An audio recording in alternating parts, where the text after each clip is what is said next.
Salut à tous. Aujourd'hui, c'est je pense le 2 octobre. Alors je parle, il est 11h58. Ok, je veux parler. J'ai eu une intuition hier. Déjà, il faut déjà savoir que j'ai fait des recherches. Bon, pas des recherches. Toujours par intuition, j'ai été conduit à comprendre pourquoi je suis intuitif. Si j'ai autant de révélations intuitives.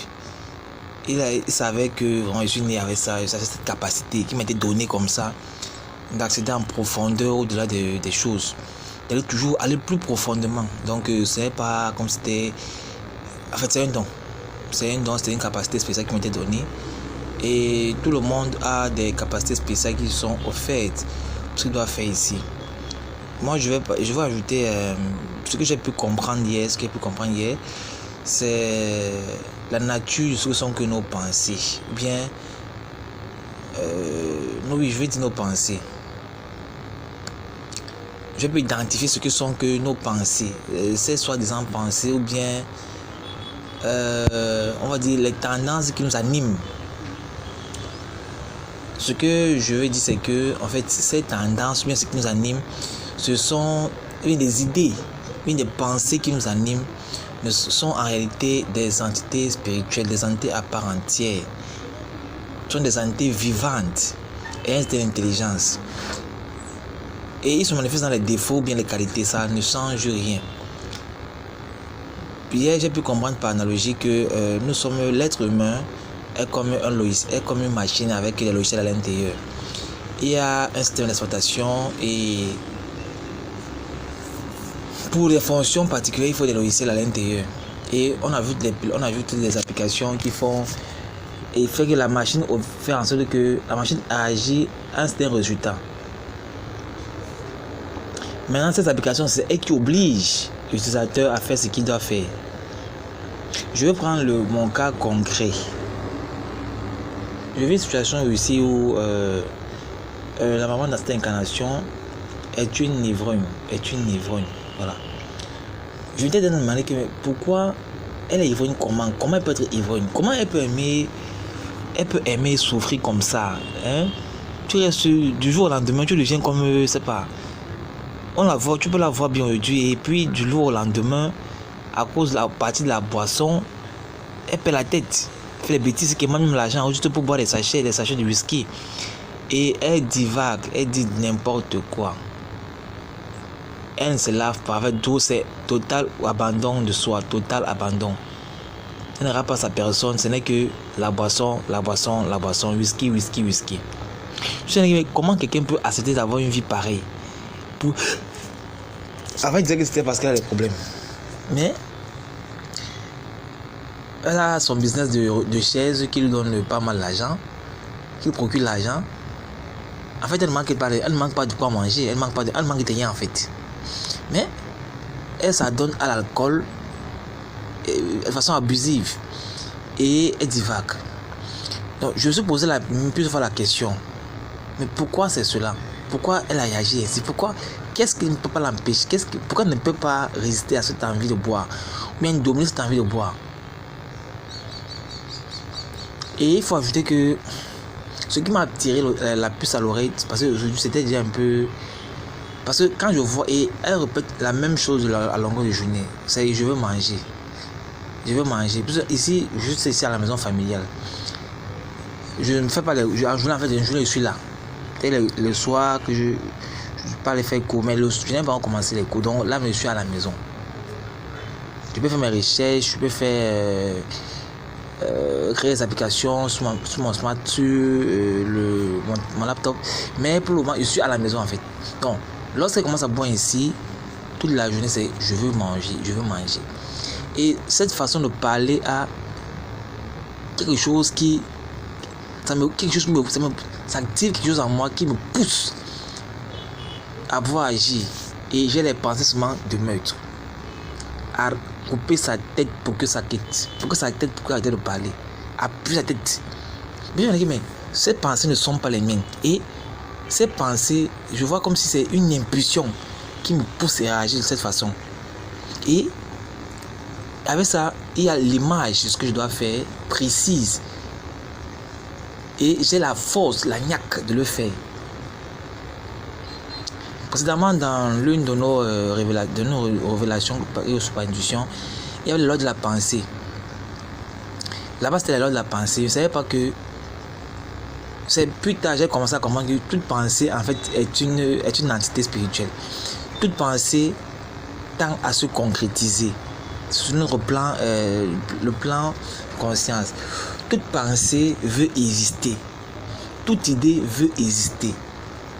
Et elle cherche un support pour voir... elle cherche un support, n'est-ce pas, pour se fixer, afin de se matérialiser dans ce monde-là. Donc, par exemple, toutes les idées qui sont générées dans ce monde proviennent en fait, ce sont des entités spirituelles qui incarnent ici. Elles incarnent comment? Lorsqu'on les matérialise, lorsqu'on les crée en fait.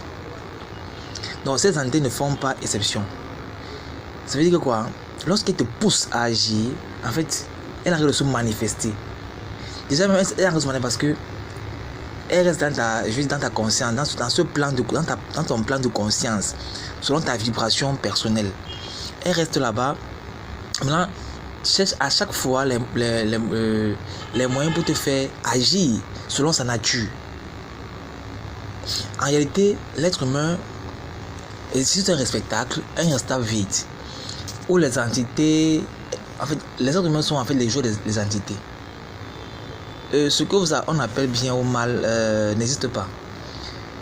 Il y a des idées, je vais dire positives et des idées négatives. Bon, les idées positives sont celles qui amènent à la construction, n'est-ce pas, à l'évolution de la morale, en fait, tout ce qui est amélioratif. Maintenant, ce qu'on peut considérer comme négatif, c'est ce qui tend à la destruction, à l'élimination, à la contrition, n'est-ce pas, à l'éradication. Et ces deux idées font la même chose. En réalité, l'être humain n'est pas libre. L'être humain est sans cesse en train de combattre, est sans cesse en train de lutter. Le sentier magique même n'est même pas à côté. Le sentier magique, mais encore, se connaître est extrêmement compliqué. Se connaître, d'abord, c'est connaître, je vais dire, c'est connaître ces entités qui combattent avec nous. En fait, ça veut dire les défauts et les qualités. En fait, tout défaut tend à se matérialiser. Tout défaut tend à se concrétiser. Tout défaut pousse celui dans lequel il est à faire selon sa nature, à agir selon sa nature, afin que lui aussi existe, afin qu'il s'incarne dans ce monde. Et toute pensée, bien toute cette entité ont chacune une énergie de création, bien de concrétisation par rapport à ce qu'elle fait. Ça veut dire que quoi? Ces défauts sont en réalité des entités réelles. Comme mon cas par exemple, j'ai vu en image comment il faut découper la tête. Comment il faut appuyer la tête pour empêcher de dire je veux manger. Ce manger, je veux manger déclenche une colère pas possible. Et cette colère, je n'ai pas la colère. La colère m'est étrange. La rage m'est étrange. Je ne vais pas mentir. Je ne connais pas la colère. Comment on va dire que je ne connais pas la colère? Pour ceux qui méditent, on arrive à un point où je vais appeler ça le vide mental. Ceux qui ont fait des exercices de... ceux qui ont essayé de faire le LCV, le premier degré, il y a le vide mental, la première étape, le vide. Il faut atteindre le vide. Lorsque tu médites même, à un moment donné, tu ne réfléchis, tu ne penses plus. Les idées ne te parviennent plus. Tu vois chaque idée venir. Tu peux déjà savoir ce que toi tu dis, ce que tu crées comme pensée, n'est-ce pas? Ce que tu crées comme pensée et ce qui te parvient. Tu vois venir à distance, à longue distance, ce qui n'est pas ta pensée. Et tu vois comment elle arrive s'insinuer dans ta pensée, dans ta mémoire, dans ta conscience. Comment elle veut saisir dans ta conscience pour te faire agir selon sa nature. Donc, j'ai vu cette pensée alors. pensées, et chaque fois qu'elle dit ça, je veux manger, et que je vois, ça active cette entité. Cette entité veut me pousser à agir, à réagir selon sa nature qui est destructrice, sa nature qui est éliminatoire, sa nature qui est constructive, limitative. Mais vous savez quoi?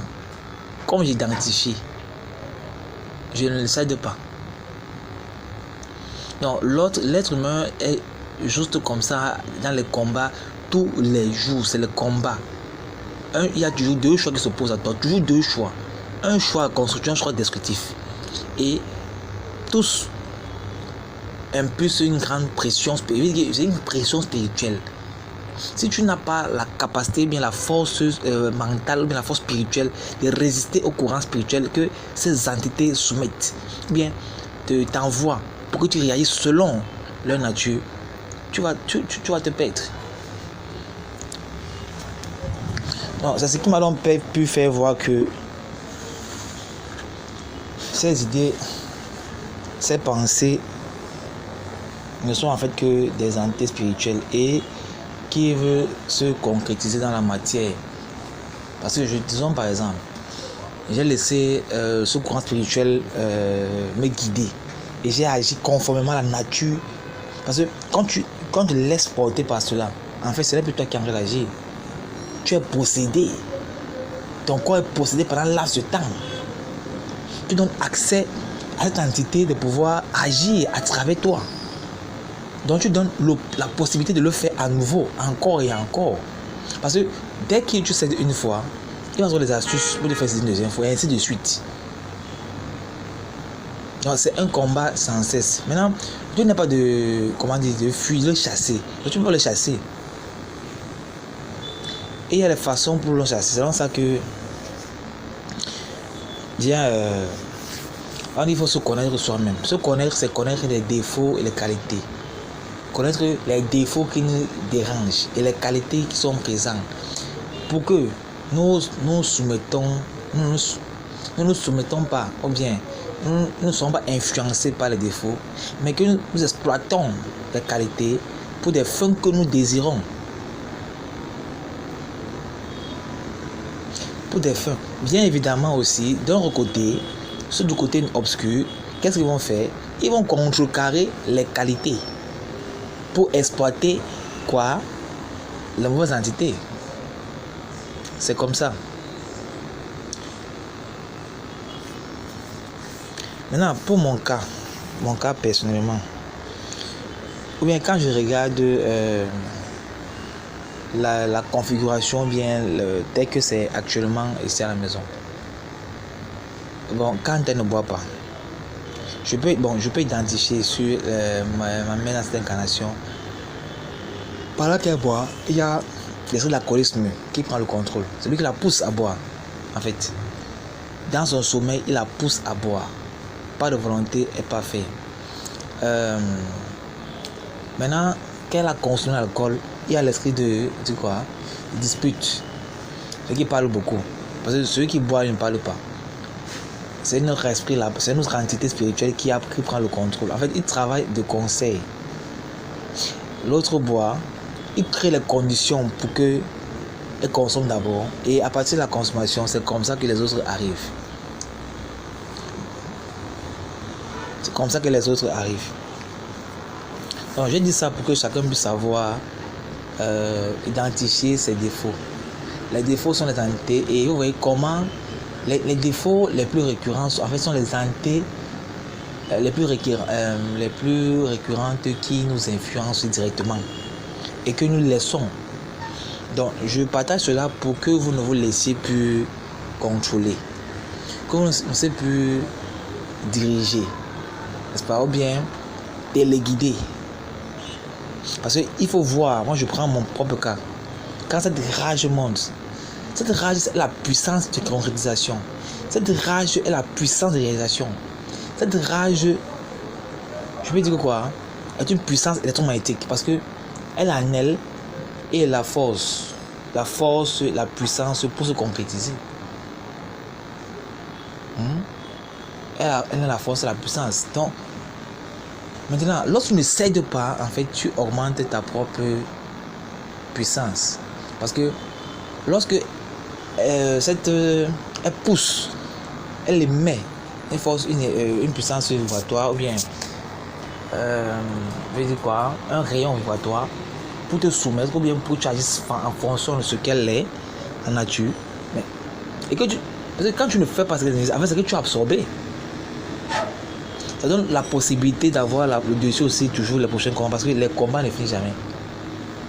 Les combats ne finissent jamais. C'est une lutte sans cesse pour agir conformément où tu te trouves. C'est ce que je voulais ajouter ici. Donc je partage cela pour que quelqu'un ne dise plus que on m'a dit non, c'est que quelqu'un m'a fait non. Cette entité devient, et plus elle reste longtemps dans votre sillage, dans votre monde, dans votre plan, votre monde interne, plus elle devient intelligente. Parce que de temps en temps, elle n'est pas seule. Pour te faire agir, elle peut prendre plus de subterfuges, travailler de concert avec d'autres entités spirituelles pour te faire céder. Et il devient intelligent. Voilà pourquoi l'exercice, il faut renforcer sa volonté. Et les exercices préliminaires de conscience ou bien du vide sont très importants pour pouvoir identifier les pensées de qui sont en train de parvenir, les pensées de qui je suis en train de créer en fait. Voilà un peu ça.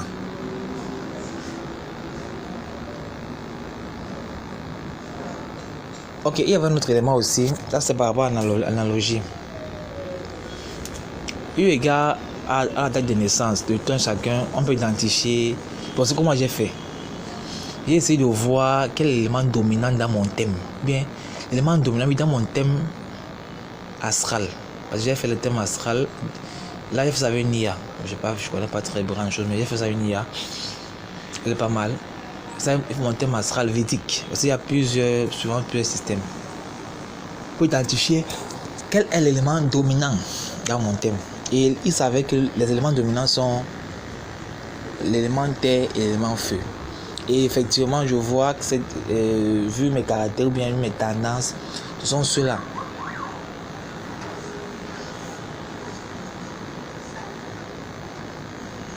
Maintenant, j'ai voulu pouvoir identifier pour les autres aussi, afin de voir comment je peux les aider.